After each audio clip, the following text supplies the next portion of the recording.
This podcast is brought to you by the Association for Coaching, the world's leading international professional body which is advancing coaching in business and society worldwide.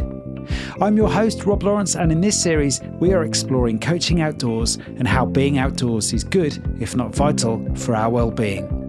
I'm talking to thought leaders and individuals who share their passion for coaching as they share their philosophy, research and practices with you. Our aim is to inspire you to unlock the potential of coaching when combined with being in nature and outdoors. Hello and welcome to this fourth episode in our series on coaching outdoors. We're taking a brief break from this series next week, celebrating 200 episodes of the Association for Coaching podcast. But today is a very special episode as I have with me not one, but two guests to share with us their experience of coaching outdoors. Catriona Horey, who is a leadership and life coach and a nature and climate change coach, as well as a trainer and facilitator and Enneagram practitioner.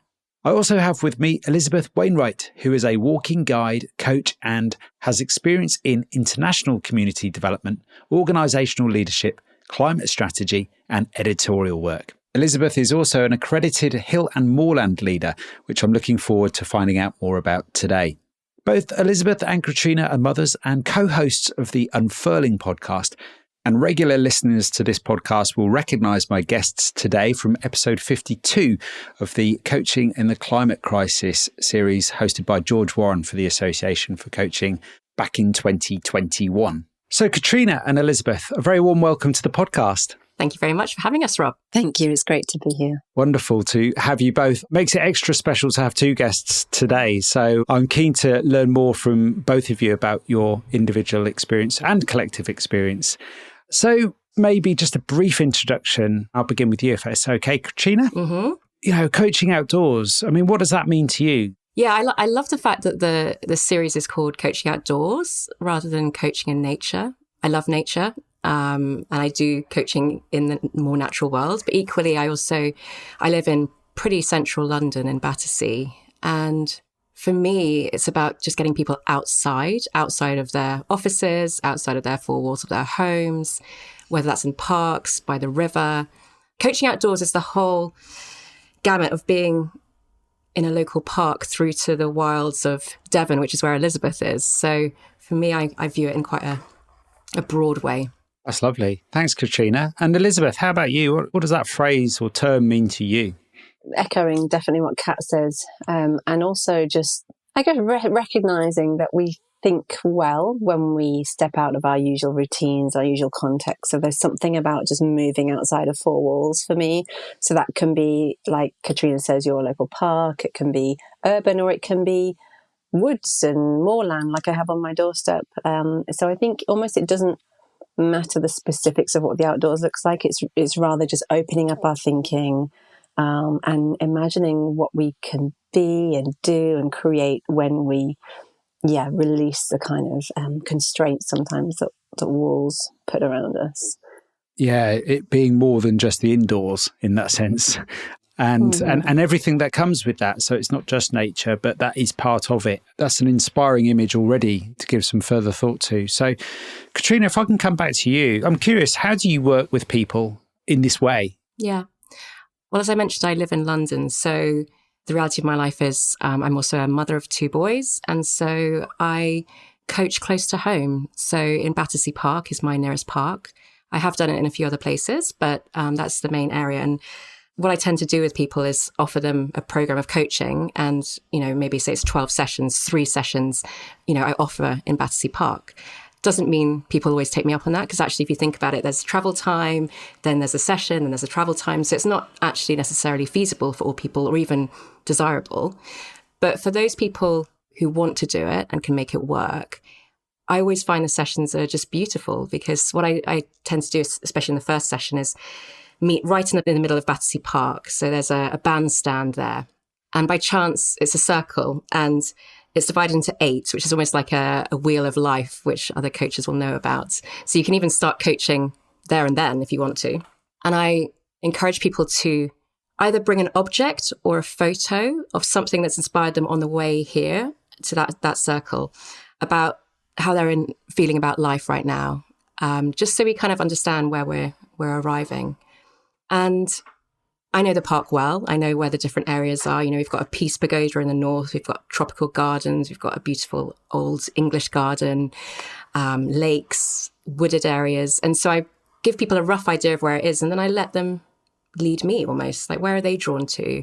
And we kind of just, it's really a partnership. I know roughly where we're going, so they can't get completely lost. But if we got lost, that's actually part of the beauty as well. And sometimes we're walking, sometimes we're sitting, sometimes we're hugging a tree. You know, there's lots you can do within what is really quite a manicured park compared to classic natural world. But it definitely opens up a lot in people who do this.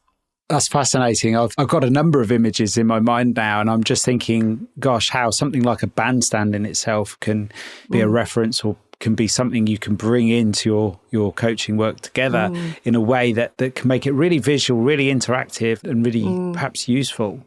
I can picture that immediately, Catriona. So that's really special, actually. And I'm just curious, before I ask you, Elizabeth, Catriona, have you found that, I appreciate these days coaches work with folks, you know, far and wide. Have you had anybody specifically travel quite a distance to come and join you outdoors? I've had people come from further afield than London. Within the UK. I don't think have I had anyone from abroad? I don't think so. But what I have done with people that aren't able to meet me in person is, you know, we can be on a phone, we can be on a FaceTime call, and they can be in their local park or they can be somewhere else that's outdoors. So I've had people be coached under a tree. I've had one client who called me from up a tree, which I was slightly nervous about because I wasn't sure if my coaching insurance covers this, you know. But there's nothing to stop either one of us from being outdoors while we're coaching. As long as there's enough connectivity, it works. Yeah, that's great. That's really inspiring. One of the very special things about having you both on the episode today is, Catriona, you're in the city. Elizabeth, you're out in the country, I believe, down Devon way. Elizabeth, how do things compare for you in terms of your practice and working with others? So I would say, honestly, right now, my practice is shifting and evolving, and that's largely because for the last year I've been on maternity leave. So I've been thinking about these questions, what I want it to look like going forward. A few years ago, I trained as a hill and moorland leader. So this is an accreditation by the Mountain Training Association. And that was largely because I've always loved walking across moors, savannas, mountains, you name it. I love it. And I felt really drawn to kind of consolidating that and having something where I could take people out on walks, you know, guided walks. And equally, I could offer that as a context with my coaching as well. So that might be walking and talking. So I offer one-off walk and talk sessions, which a few people are now beginning to seem really interested in. And I think the pandemic has been a real prompt towards that. I think a lot of people are discovering nature on their own doorsteps and kind of wanting to explore that a bit with someone who can help them journey literally, physically, and also inwardly and emotionally and soulfully as well. So I'm really enjoying kind of creating that offer. I'm seeing people seem really drawn to it. So that's what it's looking like at the moment. And I'm also really keen to be offering walks and talks for mums as well and carers generally. I think that's something that I would really value and actually see some value in maybe creating myself. Before that, when I was doing more, I guess, traditional coaching, particularly online, and also abroad, I've worked a lot across Africa. So I've coached people going on walks through tea plantations and woodlands and savanna.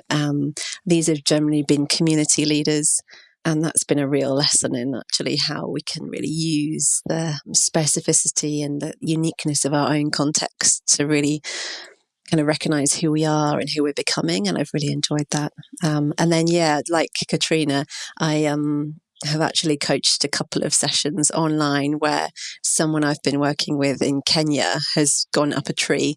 Partly it was practical because the signal, but we ended up really using this as a great metaphor for where he was in life. I feel like nature offers itself to us. It's there and it's sort of how we are drawn to it, what we notice in the moment.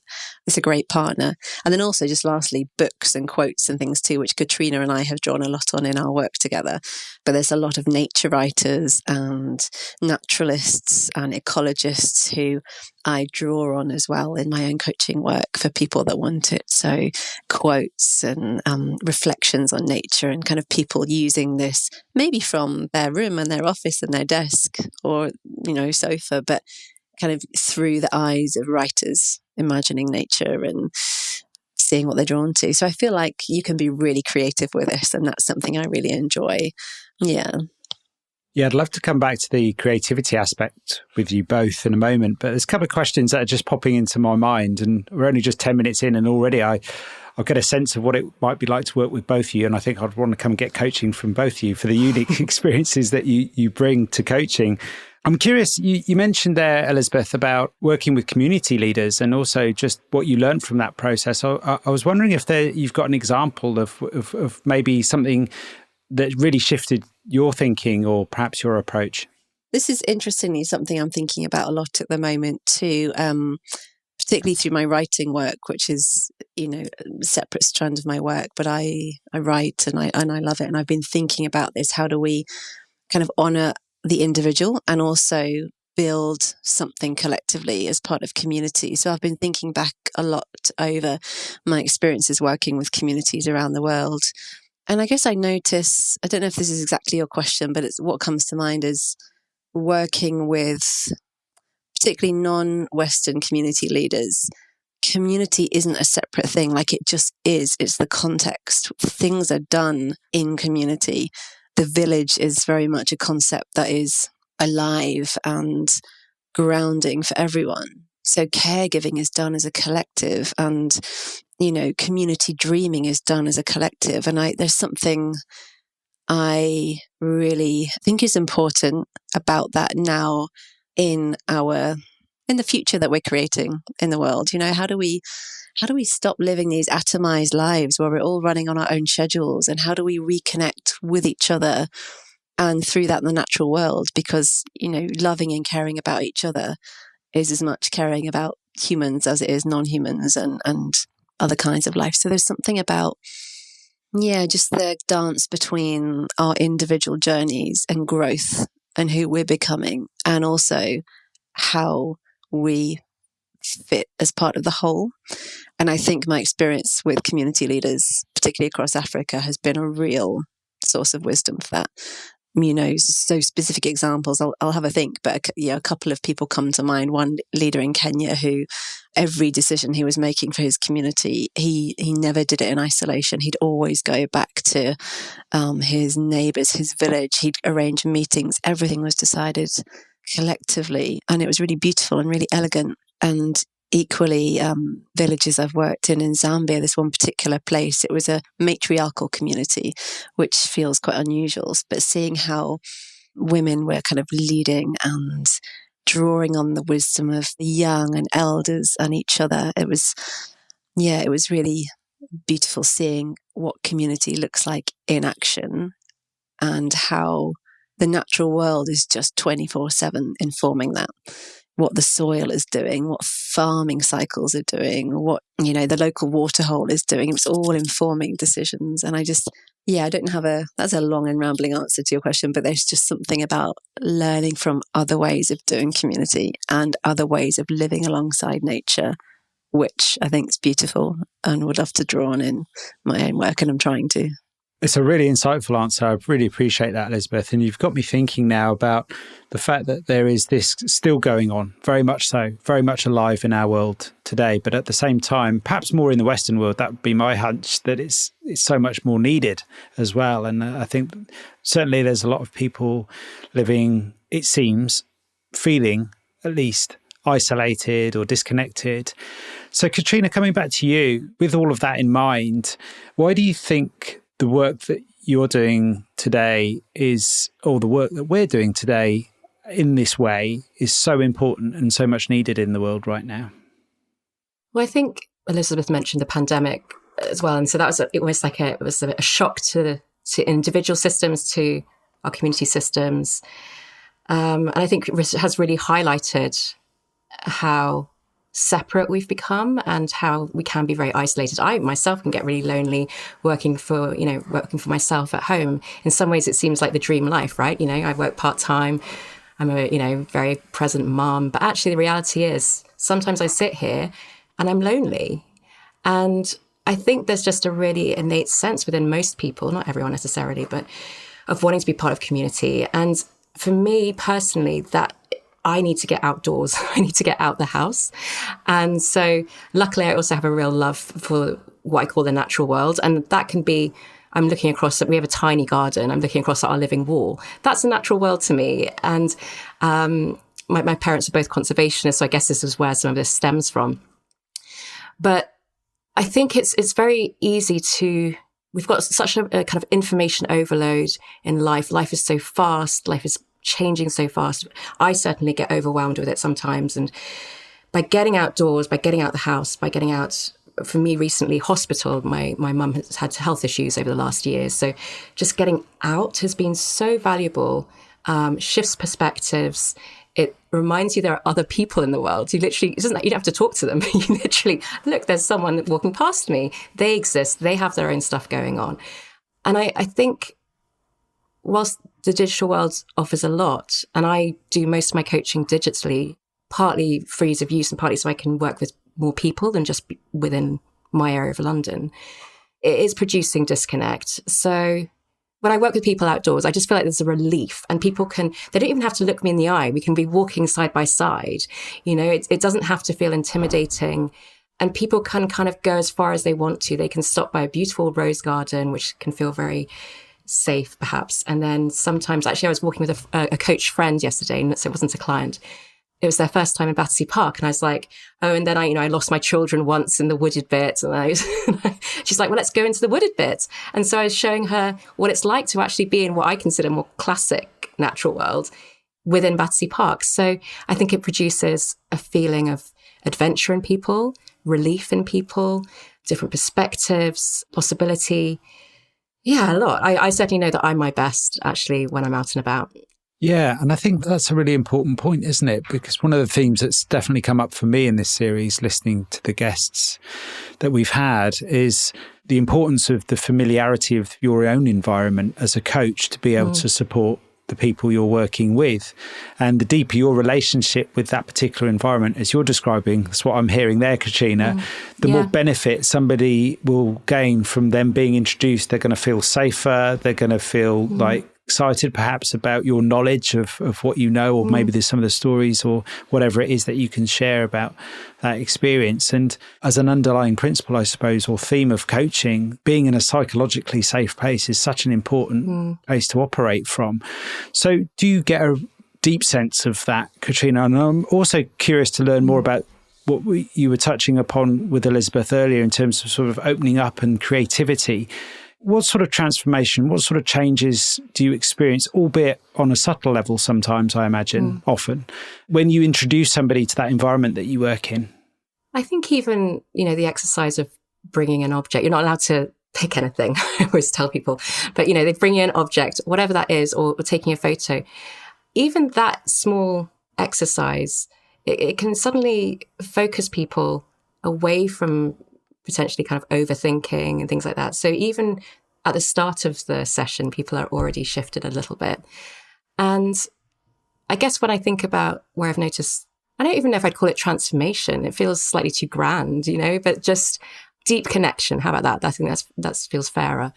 It's often the pause, actually. So you're walking around and, there's a certain amount, but it's almost like when people drop into themselves a bit more and they feel ready to sit, and that might be on a park bench, that may be on the grass, that may be by the lake, kind of the bank of the lake, wherever it is. I think it's almost like that is where people, they're comfortable enough with me, they're comfortable enough with what may be a new environment, and they're ready to consider things differently. So yeah, I think it's really that pause often is where the most power is. Yeah. I noticed a shift in my own body just then as you were describing that. And what was coming up for me there was a real sense of a change in pace. I was perhaps reading between the lines and making some assumptions there, but just based on my own sort of natural response to that, I was getting a really deep sense of, I could imagine someone coming into that environment and then just all of a sudden the speed of their life changing in some way or another.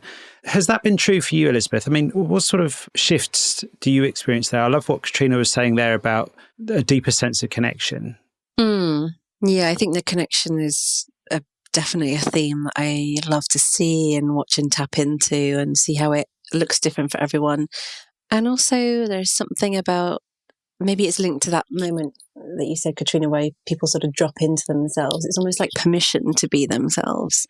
And I feel like in terms of the natural world, nature is so good at being herself, being itself, being nature, that it almost gives permission for people to do the same.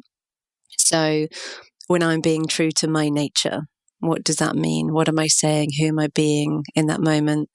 And sometimes we're so not used to being allowed to be that person, that actually being with a guide that can help you go there and say it's okay. And as you say, I can help you feel safe when you're there, because there might be stuff comes up that you hadn't expected or you didn't want to encounter. There's a lady I'm working with who, for her, it's her garden. Her garden is her special place. She tends it. She loves it.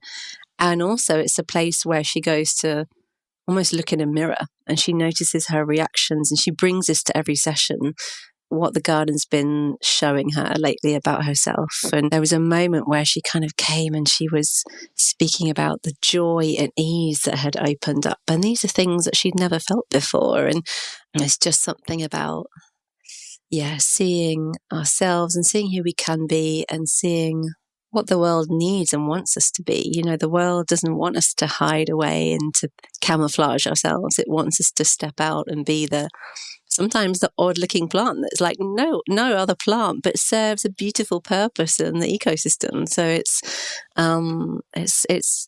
it's guiding and accompanying that journey, I think. And it's so important that we all have that permission to be ourselves. Yeah. I'm wondering now, Elizabeth, whether that can also be really challenging for some folks as well, or even perhaps overwhelming. I imagine for some people, and I'll be curious to come back to you in a moment, Catriona, and ask about people's experience in the city, maybe an introduction or maybe just spending a bit more time outdoors. But Elizabeth, do you witness that? Do you see that happening where you almost have to go in very gently because it can be so powerful? Yeah, certainly. And I think, and in all honesty, like I was touching on earlier, this is the sort of newer part of my own journey, fusing my, hill and moorland leader work, which goes to a bit more, the terrain is rougher, it's harder, it's more physically challenging, and marrying that with my coaching work. So there's been something opening up there about really noticing. And particularly, there's been a couple of women I've connected with recently who really want to go there. Like they want to go to this landscape that's a bit different for them, and they want to be held there. And sometimes it's a literal fear of actually walking outdoors alone. So there's something there about accompanying them and feeling confident to do so.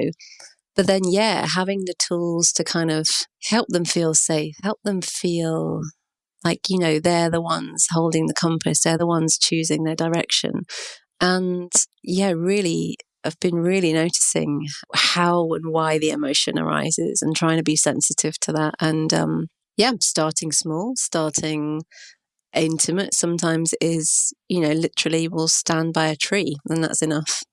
And other times, people are saying, no, I want to walk up that hill and it's going to be hard. And I don't know what the view is going to look like the other side, but actually that's where I'm really drawn to at the moment.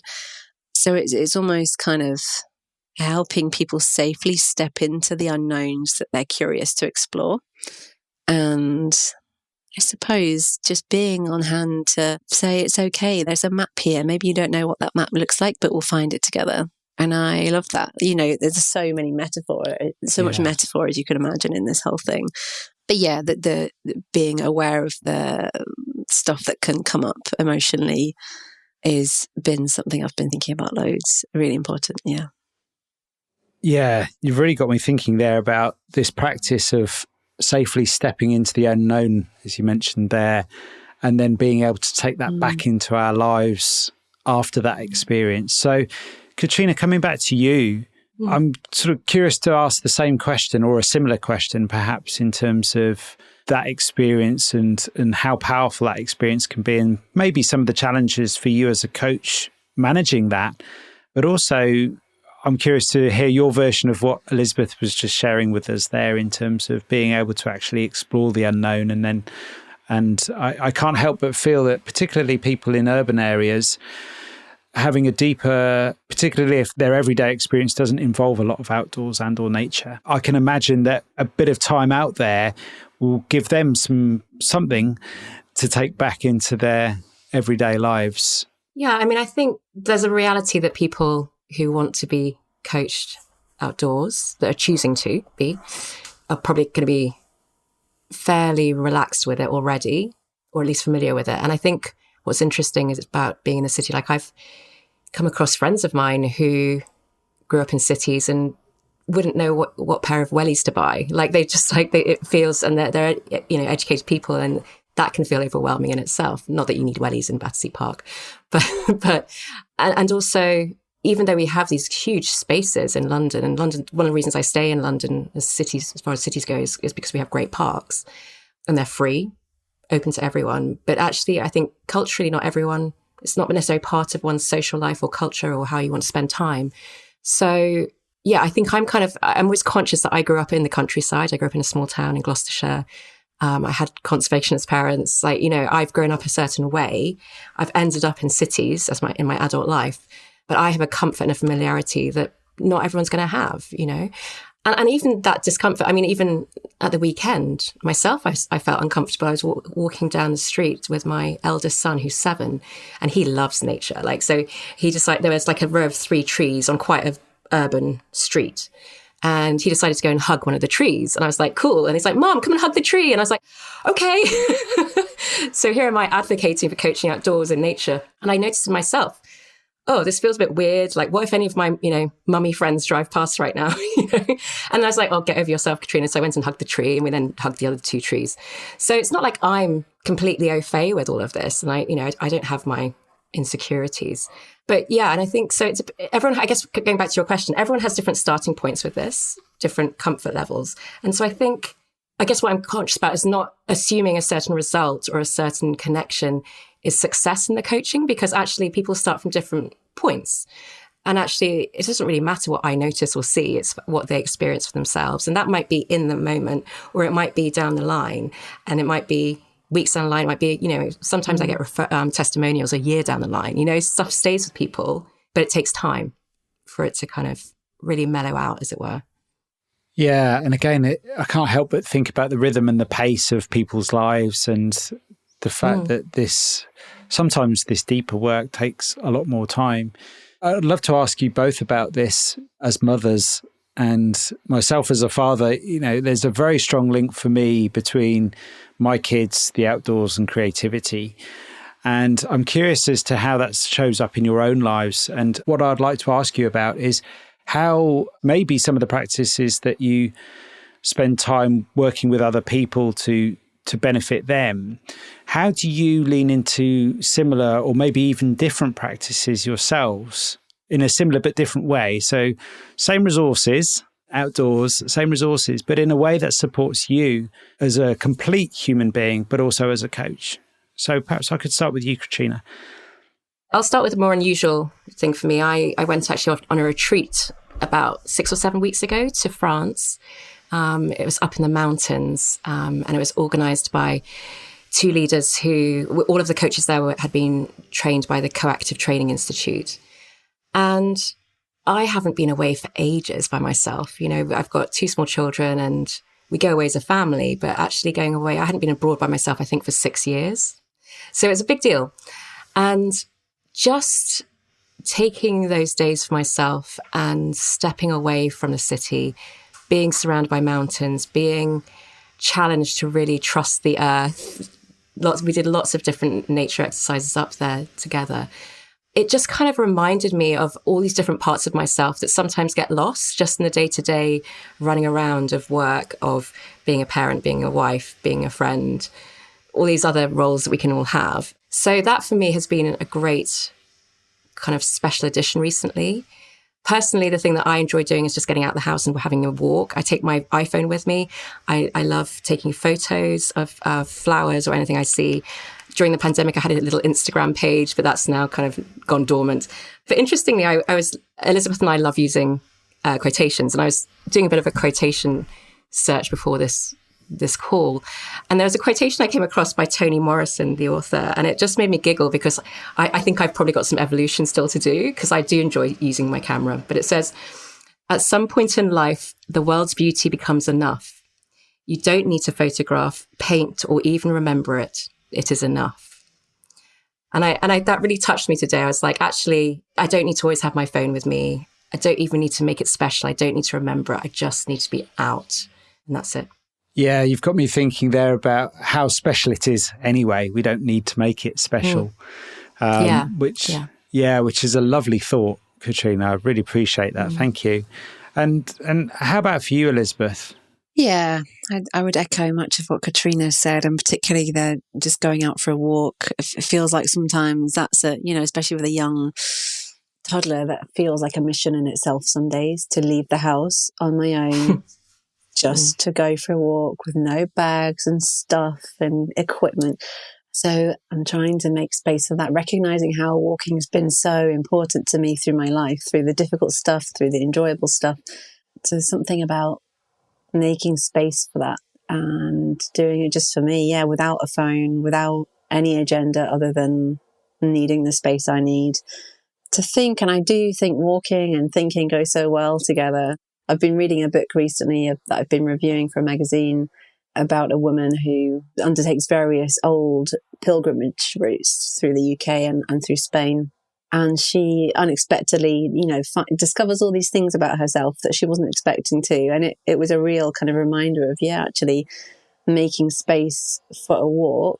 If it's just, in inverted commas, a walk, that's enough. But if you end up,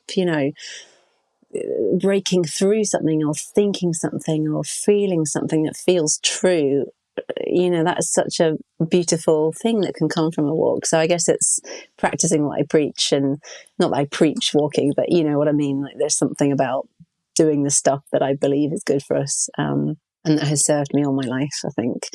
Yeah, and just finding it really grounding too. Actually, going back to a point that you touched on earlier about the sort of urban versus rural thing, I sometimes, in a kind of reversal of some of what Catriona was saying, I sometimes notice, maybe the word paranoia is too strong, but I sometimes think, gosh, the coaching world really seems to be centered around London. And I feel like I'm kind of a bit out in the sticks here, that I'm disconnected, that I won't know what's going on, and that, people aren't going to take me seriously because I'm not in that world. But there's something about, no, I am where I am. I'm going to arrive at the ground beneath my feet, and I'm going to own it, and to be myself here, and to try and be more like a lighthouse and hope that the right people will come to me, rather than feeling like I need to, run to somewhere else, thinking that's where the center of action is, if that makes sense. So for me, the walking is always the practice that brings me back and grounds me and reminds me who I am and why that is enough. Yeah, that's lovely. Making space for a walk and that sense of grounding there. And there's two great takeaways already just right there with those thoughts. Thank you both for sharing those thoughts. I'm very conscious of our time today, which feels a little bit restrictive for me because of all the different avenues I want to explore with you both. But I'm just thinking from a practical point of view, I've been quite lucky. We've covered some of the practicalities. We had Anna-Marie Watson on in the first episode of this short series. But I'm curious for you both individually. I'll perhaps start with you, Catriona, if I may, in terms of maybe the practical things that maybe there's somebody who's interested in coaching, or maybe a coach that's interested in perhaps taking their work more outdoors in the way that you are both describing today. I'm curious what you know that they may not know that might be useful to them. What sort of guidance would you give somebody perhaps stepping into this space from a coaching perspective for the first time? What sort of practicalities and things would you suggest to them in terms of preparing for that? Yeah, it's interesting. I'm a bit of I love doing courses. So I'm trying to stop doing so many courses because I just need to do and be, I think. And interestingly, suddenly when Elizabeth and I started doing some workshops together, I think back in 2016, 17, I think it was a while back. Yeah. And at the time, there weren't many nature-based coaching courses. There are some that are coming up now. So I've kind of honestly come at this, despite having trained quite seriously in my leadership and life coaching pursuits, that the nature piece has been a kind of slightly winging it side of things, that I'm kind of relying on my love of being outdoors, the way that I am when I'm outdoors. And I guess picking up tips from other people when I've seen, when I've been in, workshops, or actually most recently in a retreat, seeing, how I feel as a participant and when, a client, and what works for me. So I'm sure if you Google, there'll be some good courses nowadays. I guess as I look back, it's trusting that I'm enough to just, within what I feel comfortable. I'm not a trained hill and moorland leader like Elizabeth, so it wouldn't be right for me to be the one that takes someone out there. Maybe I could accompany Elizabeth, but it wouldn't be right. So I think it's understanding what background you have, what knowledge you have, where you're familiar with. I think it's a good point you brought up, Rob, about sometimes I wonder, I should be offering it in other places. There's lots of other places I enjoy being in London. But actually the fact that I have been doing it in Battersea Park for a while has meant that I now know roughly where everything is. And if someone's finding something overwhelming, I know where there's a little quiet nook, that they can go and hang out in. So I think it's starting with someone that you're familiar with, and kind of trust. I guess the thing that I enjoy as well is metaphors. So really, if you're someone that enjoys metaphors, you are surrounded by metaphors. So not being shy to really bring them in, not being shy to say to someone that might be quite an academic, heady person, like, hey, you might even get your hands into the earth today. We might be being like children, we might be more playful. There's no kind of, whilst you kind of want to have an outcome for the session in a way, I think it's a bit more playful, perhaps. Your parameters are so you feel safe and therefore your client feels safe. Also, you need to think about insurance. If you're going to be doing mountain coaching in the mountains, there'll be different levels of things like that to be thoughtful about. And then I think it is just trusting yourself and knowing where your strengths are as a coach and working with those, and then see what happens, really. Yeah, there's always going to be an element of the unknown, but I like what you say there. And I was just, for some reason, this idea of, I'm sure it's a quote that I've heard many moons ago about an expert only needs to be somebody who's sort of 20 steps ahead of you. And I'm just thinking about your experiences there with Battersea Park. To many people, you're an expert because you know that place quite well, and they're going to feel, in safe hands there, Catriona. So I love that.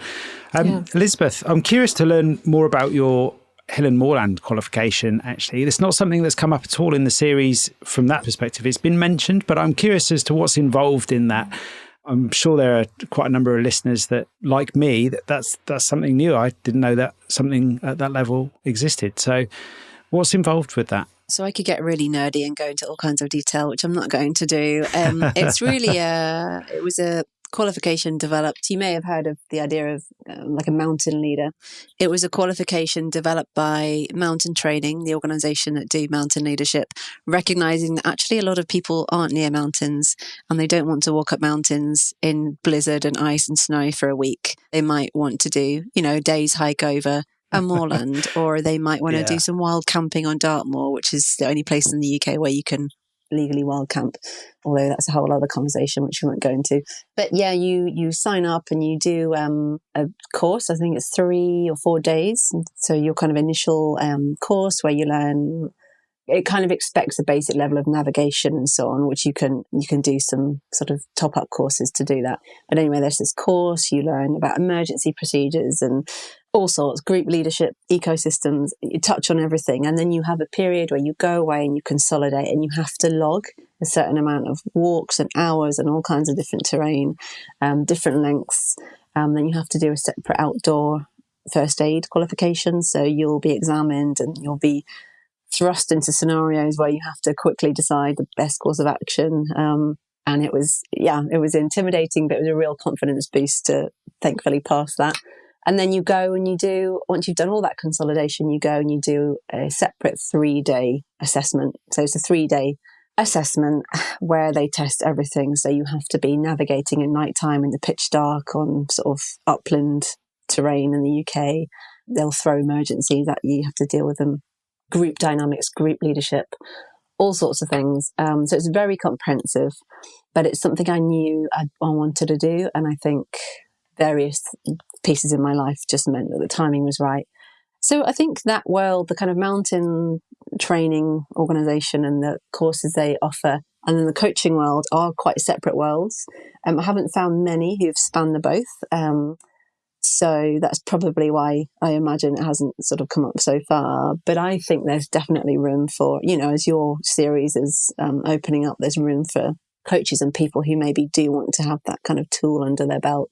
And I guess I'm sort of nervous sometimes of using the word tool when it comes to drawing on the natural world, because I'm conscious of things like the idea of ecosystem services and how nature is serving us, and carbon credits and all these things that can easily make nature become a commodity. So it is a tool. Like I draw on nature, I draw on walking, I draw on navigation, all this metaphor. And also it's more than just a tool. It's, it's a whole world. It's a way of being. It's an invitation. It's a mirror. It's all these other things. It's not just a tool. But for anyone interested, I'm very happy to send some links that you could post somewhere and share a bit more about that qualification in a helpful way, if that's useful. Yeah, that might be a neat point for me to ask you a question about resources. Bear in mind, this is going to be an introduction for most people to what we're talking about today. So, Elizabeth, if you've got any resources, books or podcasts, you've both got a podcast. So what resources would you recommend to somebody just starting out in this space? I think it's a good question. Just on that point, actually, and I'm sure Catriona will want to chip in, but we haven't mentioned it yet. We have a podcast called Unfurling, and it was all about using the power of the natural world to kind of inform and inspire and guide. And we had a really good time making some seasons of Unfurling. It's been dormant for a little while now. We started it up in the pandemic, drawing on our background in working together outdoors, workshops in nature, as Catriona had spoken about. And it felt like a really good project to stay connected to each other, to stay connected to nature, to offer some of the reflections we were having to people also stuck at home during the pandemic. And we got some really lovely feedback. All the episodes are still available. So that's one resource that I'll plug. It's there. We delve into all kinds of things, beauty and climate, everything, the kind of the really practical stuff, the more existential stuff. So that's a good start. And actually in that we draw on lots of resources and quotes and books. And we're both, as Catriona has said, we're both big fans of quotes and drawing on wisdom of people, writers, thinkers, leaders, other people around the world. So that's a good place to start. And then, there's all kinds of courses and things popping up. But I think I would go back to what Catriona said too. It's, there's a level at which a course can be really helpful to consolidate something or to get the bit of paper if you feel that's helpful to your practice. And equally, there's something about recognizing we've evolved in nature for tens of thousands of years. We've got so much already inside us. So there's something about trusting our own instincts, our own interests. So I might be really interested in moorland ecology. It doesn't mean the next coach is going to be. So it's drawing on the stuff that you're interested in, because I think that's when your passion really speaks. That's when your skill and your expertise can come out. That's where you can light other people up. So I would say be true to yourself and then seek out the resources that best help you be yourself. It's maybe a bit of a cop-out answer. But we can send over some links if they could be posted perhaps in the podcast. Yeah, absolutely. We'll put some links, Maxine will pop some links into the episode show notes. And that's a great answer. And I'm a big fan of leverage. And I love the idea that our listener can go and find something else to listen to, which is your podcast, and probably gain loads of resources and ideas from there. So that's a neat answer, Elizabeth. How about you, Catriona? Is there anything you'd add to that? Yeah, I do. I mean, just about the podcast, it's almost like a bit of an academic exercise, the kind of resources bit at the end. So I think almost like a lot of the things we'd recommend are there. In addition, I like TV. I like watching David Attenborough's series, other kind of environmental or nature-based series. And I think that can, or even I'm just actually, my TV screen is right up by me here. Even, the screensaver has these beautiful vistas that keep changing. And I think I really like the fact that this series is called Coaching Outdoors, because I do think it opens it up to a lot more people than just focusing on nature. And equally, there's this whole kind of idea of I think it's called biophilic design, bringing in the natural world into our homes as well. So I think, we can look at things academically, we can look at things in books or TV, but it's actually just, I'm looking to my left here, we've got a row of beautiful plants, So it doesn't always have to be things to learn or knowledge to acquire. It's sometimes just being and appreciating the beauty around us. So I'm going to be a bit of a cop-out and not give more information than that, I think. Well, again, I don't think that's a cop-out answer. I think that's a really good answer. And you've got me thinking there, I'm not somebody who watches TV. We have a TV, but I don't watch it. But then actually I'm thinking, creatively now, and I'm thinking actually there's ways I could use the TV to actually inspire myself. Yeah. So yeah, no, I think that's a great answer, Catriona. I've got a burning question now, which I'm really keen to ask you both, because you've been collaborating for a number of years together on the podcast. How do you know each other? We were introduced by, I think we both call him a very close friend of ours called Dr. Ted Lancaster, who founded a charity called InterHealth, where I worked. And Elizabeth was working in a kind of almost like not a sister charity exactly, but a charity within the same building. And he felt that we needed to meet. I'm a big connector myself. After coaching, it's my second biggest passion. I get great enjoyment out of like meeting someone and just having a sense of who they should be introduced to. And it doesn't always happen the other way around. You know, connectors are I've realized they're kind of rare people actually. And Ted is one of those people who I trust. So if he says, you need to meet Elizabeth, then I need to meet Elizabeth. So that's my story of origin. I don't know what you'd say, Elizabeth. Yeah, that sounds about right, doesn't it? It feels like a long time ago now. It was a kind of an unfurling relationship, which I very much enjoyed over the years. You know, that's been the workshops, it's been experimenting, creating things together, trusting each other, because we're different in lots of ways and we're very similar in lots of ways. And it's sort of been drawing on that whole spectrum. And I've really enjoyed that. Yeah, and we're excited to see what comes next. So actually being invited onto this podcast has been really timely, because these are conversations we're having now. We've been through a time of caring, both of us in different ways, and we're kind of thinking, what next? How do we draw on everything we've done, all that learning and wisdom and experience, and how do we offer that going forward to individuals and groups? And we've got some exciting things we're talking about, so watch this space. We do have a website and a mailing list, so we'll put that in the links as well, if that's okay. And if people want to get in touch, they're very welcome. Yeah. Well, actually, that's a great opportunity to ask you, where is the best place to connect with you both? So we have a website, which is unfurling.co.uk. I think there's a Connect With Us page that has a form you can get in touch, or a mailing list as well that you can sign up to. That's probably the most reliable way. We have dabbled with social media, but a bit like the podcast, that's been dormant for a while. But we're still very much here, just because the digital presence might sort of look on and off. We're very much here, and we're very much thinking ahead to how we offer all this out into the world again. So please do get in touch. Now I'm coming out of maternity leave, I am on Instagram, or I have a website, which I think is elizabethjwainwright.co.uk. I'll get the right link for the upload, but you can find me online. Brilliant. Catriona, did you want to add anything to that? No, just to say that I'm best on LinkedIn. I have had a landing page of a website for about 10 years. It's a bit of a joke that I haven't develop this further, so it's best just to find me on LinkedIn, and then I tend to move people onto email at that point. So yeah, that's a starting point, I'd say. Yeah, that's brilliant. And that's Catriona, isn't it? Spelled Catriona. Iona, yes. It's Scottish, it means purity. It's pronounced Catriona, but I tend to say just call me Catriona, but there is an O in there. That's wonderful. So my final question to you both today, and I'll begin with you, Catriona. What's inspired you in the last 7 days? Ooh, I'll tell you what's inspired me in the last 7 days. I think I'm going through a period of life where I'm reflecting on my next steps in life. And I turned to my 7-year-old, who's a very wise young child, and I said to him, what do you think I should do with my life? And he turned to me and he said, stay the same. You're brilliant. And it was such a shock to me, because I'm quite a doer. I like to develop, I like to grow, move forward. And I was just like, oh, okay. And I think that's when I think of what's happened in the last 7 days, that's the thing that's stopped me in my tracks. And I think it's important here in this conversation as well with nature. You know, nature's not constantly growing. There are times for hibernation. There are times for just appreciating, hey, this is beautiful right now. Let's just enjoy it. And even as a coach, you know, sometimes it's okay just to enjoy where you're at with your journey. You don't have to constantly be doing, for me at least, doing the next course and getting the next initials after my name. So yeah, I think that's what's inspired my son has inspired me.